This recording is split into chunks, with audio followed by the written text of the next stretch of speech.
Ben gözünü pul aldığında görendim ben. Yok. Bana onda puldan fakat lazım yok. Eğer benim şu kolamdan kes var o. Bozmuş kıyınçılıklarla hemen hal kılıversem. Ben takımbek azad yaşaydığı adamdım. Hem de mendim ba o kıyınçılık.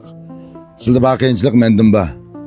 Hem de yakın etrafınızdakiler depti o pulunu deyişip ekel.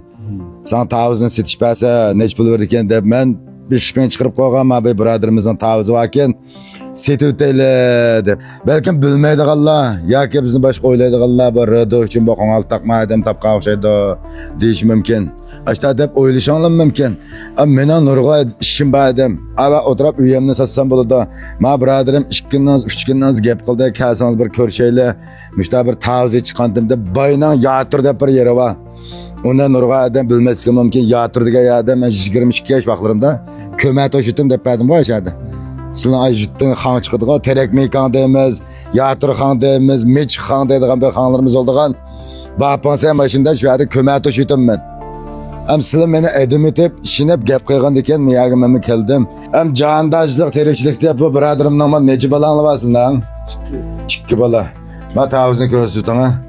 Müş tavuzunu ajıttın içkip, 5 gün köp, pul tapamam ki iş ballarımla yaxşırak bir oktup, yaxşırak bir işler bolamı ki dep çıkıp diken bu adam delikə bir adamla edim etip gep kıygan diken şuna aldık kendimesek mi bulmayda. Ma ağinimizim de ben fikir kaldırıp koyup diken abiyam sel tağıldım. Neç pul alırsınız ma pulun değişirteyle dep diken siz hoşçakalın ben hem kızgılam çıktı ben bu kanda pul alım ben bolsam menden bulmagan bolsakta kıyınçılık. Adaş ma 12 min kapını sep koyup yan çıkanlığa şanlı iş kılılanlar desek tak yaxşı olur da. Biz onu kılanmagan diken hiç bulmaz müşakilip bolsumuz zvanımız olsun iş kısılıp. Qasanıl dek bilmesen ya topçu olam da ya pipacı olam da. Müş örümçünün özüden müş o. Arıda edip satılğanlığıma söyle yürüp azam berem size ya. Neş pul bertanla pul veranlar degen basam. Ha? Ndaz 2 min köp veranlar da çıkaramaz otan. Ha? 2 min köp almaysınız. 2 min köp verem size. Ndaz 1000 köp veranlar size. Almaysınız. Çak koydum. İşte bu son emsem şu hazır Ürümçi'de sokak mı buladı da.